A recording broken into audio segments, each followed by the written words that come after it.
पंचमुखान्तकः पादौ विभीषणश्रीरः पातु रामोऽखिलं वपुः एतां रामबलोपेतां रक्षाम्यः सुकृती पठेत् स चिरायुः सुखी पुत्री विजयी विनयी भवेत्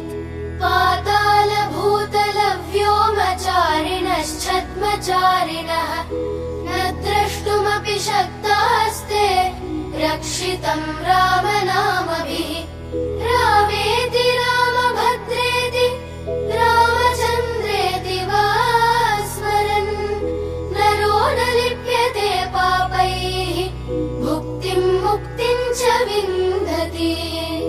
जगज्जयित्रैकमन्त्रेण रामनाम्नाभिरक्षितम् यः कण्ठे धारयेत्तस्य